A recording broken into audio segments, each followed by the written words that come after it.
Morning, Year Nines.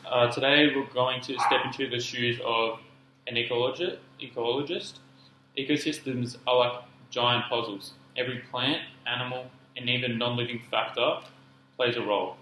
By the end of this lesson, you'll be able to explain how energy flows and matter cycles, and analyse how living and non-living things depend on each other, and even design your own sustainability ecosystem. Most importantly, you'll discover what happens when one piece of the puzzle goes missing, which species in an ecosystem are the most important to survival as well. So I'm going to give you guys each this worksheet, and I just want you guys to work together for about 3 to 4 minutes and just go through the brainstorm questions. There's 3 there. So the first one is which species in an ecosystem are the most important to survival. Then it's what happens if one species disappears, and the last one is why do ecosystems collapse when just one species disappears. So I'll get you guys to work together and discuss, and then you can let me know your answers.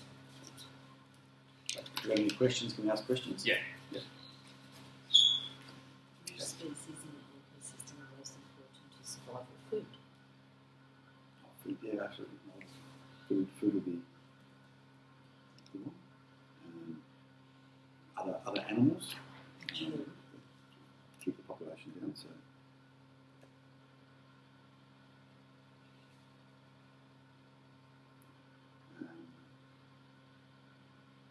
what's the stuff that breaks up the food and Photosynthesis. or is it just germs or something?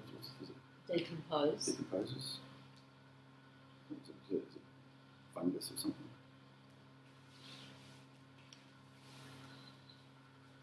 Decomposes the food. What kind of food though? Which species in the ecosystem most important to survive? Well, you don't want to decompose. Which species? So you only need one answer for the first question. Oh, okay. Only one. Oh, okay. Okay. We were writing a sentence. We're getting to categories. Okay. All right. So Okay, number 2. What happens if one species disappears? well, one species, if it's food, like Starvation. trees, plants, whatever. If the plants go away, then what happens is the species will die. Starvation. Starvation. I'll give an example.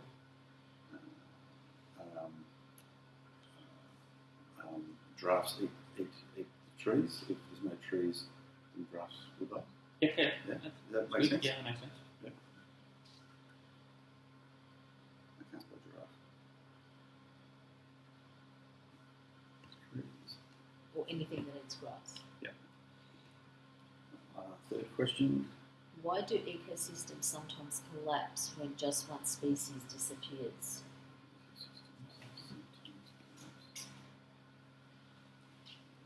Because they're all linked.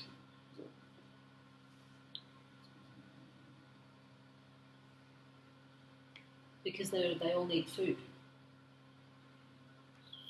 So an entire Why do ecosystems can sometimes collapse. collapse? Yeah, because it's all intertwined. So if food disappears, then the animal. So if you remove the key, then the rest of it will collapse.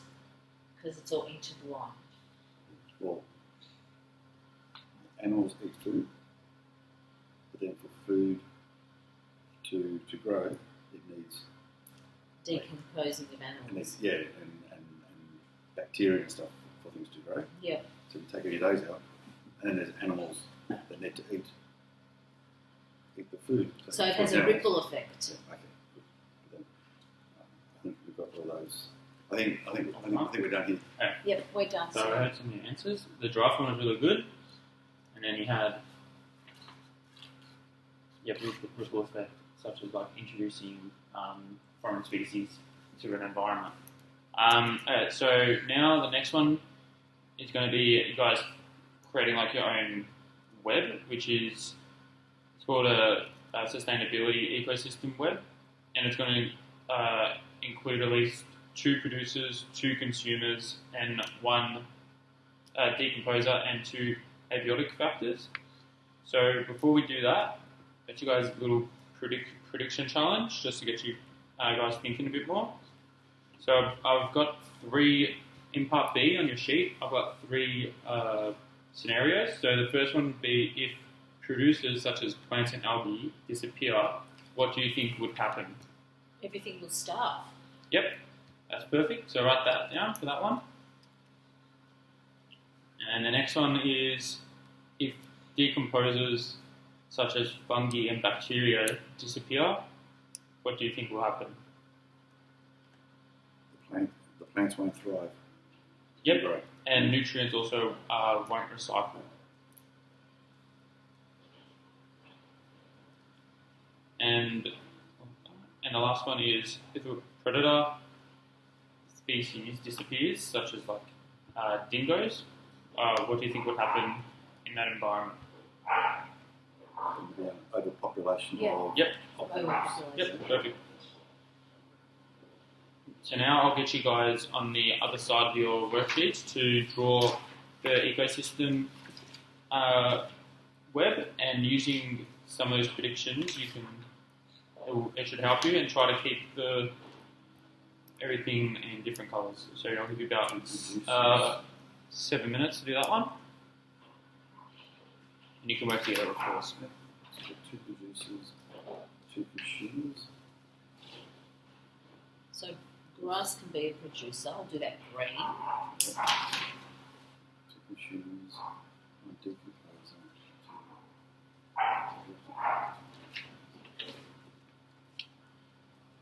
Two consumers, one decomposer. So can you explain what the abiotic factor might be? Is that similar to decomposing? Two Yep. consumers. So it's things such as like water, sunlight.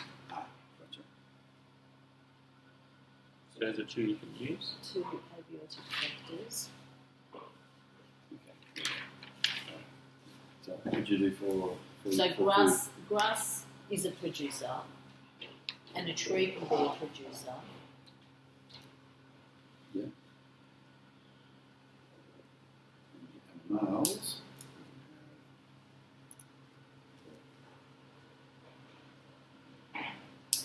So consumer, how many consumers do you have? Two. So two animals that eat grass and night. So We'll stick with giraffes. giraffe and cows. Cows eat grass and giraffe eat trees. Jump to that. Because the giraffe will eat off the tree more than the grass. Yeah. And sunlight would help. Decompose. Sunlight will help the trees grow. Yep. Oh, that's the abiotic factor.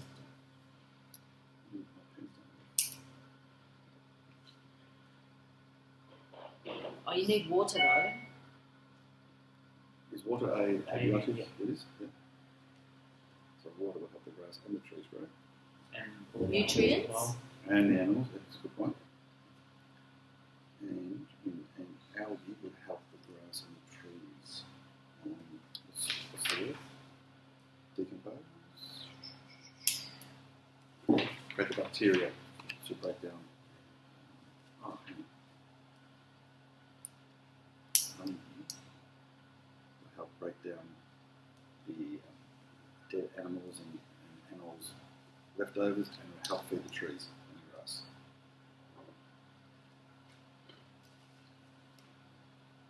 My arrow might be a little bit confusing. All over the place. But they all need water. Yeah. Yeah. Even the trees they all need water, and the grass. and the fungi help. So the bacteria helps to break down dead animals, and it feeds the grass and the trees. And sunlight helps to grow trees, and water Sunlight helps to grow the tree. helps grow the trees and the grass, and feeds the animals. It produces other consumers. My other colours right now. Actually, I'm a bit easier thinking. I put nutrients. What do you put? That's the water, is nutrients, and sunlight is the other Because nutrients also feed the trees and the grass, don't they? Correct. Yeah, so the sunlight Yes. feeds the trees and the grass, and the water feeds the trees and the grass and the animals. What about sunlight? Sort of. So Keeps the sunlight- animals Sunlight, the Healthy trees as and the well. grass. So sunlight would Feed the trees and the grass. photosynthesis. Yes. Yeah. Yeah.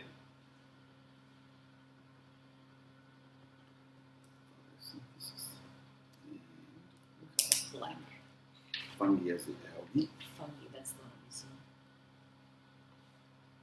Again, yes, so that's takes That takes away everything just about. takes away the dead animals and then feeds the grass and the trees. I'm not going to start. I have to draw this again. Oh, I feel it's done. Thanks.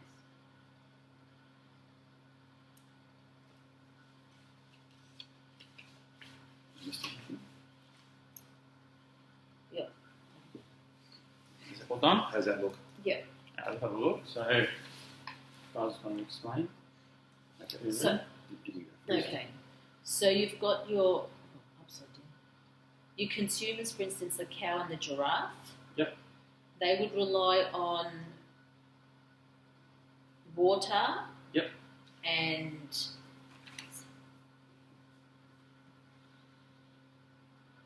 I'm upside down. Thank you. They would rely on water. Yep. And so would the grass to survive, and the trees, as well as the sunlight is Yep. required for the trees and the grass, as well as the nutrients. Yep. Help it grow. Yep, and then the fungi will. My arrows are everywhere. Yes. Yep. Okay. So, Yeah, so the fungi is used to decompose the cow. dead animals or cows. Yep. And then Feed. the output then feeds the trees and the grass. Yep. Such as the fungi decomposes the cow. cows, which will help predators like dingoes Who also feed on feed the the cows. dead animal. Yep. Yep. So nothing goes to waste. Yep. Perfect. Alright. So, So, did any of your predictions in part B in here come true with your web? well, if we didn't have The plants Water. surviving, if we didn't have the water to feed the trees and the animals, the then producers the would animals, starve. The producers would starve. So if we take out water, Yeah. the animals will starve. If we take out The predator, then there would, plants. if you take out the plants and the grass and the tree, there would be overpopulated. Yep. Perfect. Overpopulation. Okay, so just to finish off the lesson, so in part D, the conclusion of the lesson, so after your brainstorming ideas, and you spoke about before the effect of the energy flow, so through the water, Yep. making the grass to grow, allowing the cows to eat that, and the fungi decomposing the cows to allow predators to eat the meat, which was great. Just to finish off, can you talk about, I just want you to write down how this would connect to real world issues, such as like deforestation or invasive species.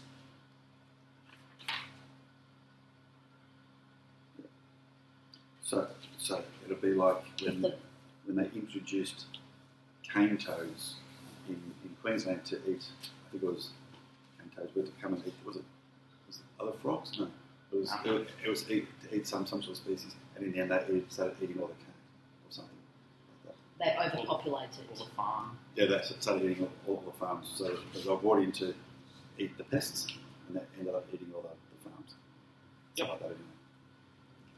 Okay, perfect. So So if we remove the grass, though, the whole entire ecosystem. ecosystem Yep. would collapse. Perfect.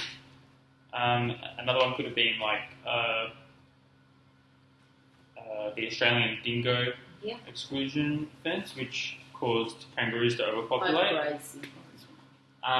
And just to finish off, just quick 30 seconds, just want you to write one example of human impact or something else that you learned today.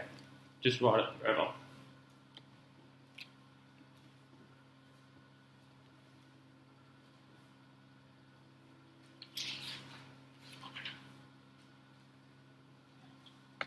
And I'll get that off you once you're done with the lesson.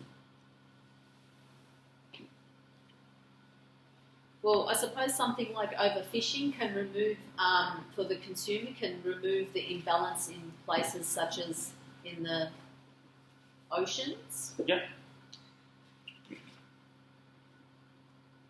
And if our population keeps on growing and we keep building houses, we're going to keep cutting down trees in forests, and that's going to have a direct impact on those animals that rely on the forests. What else?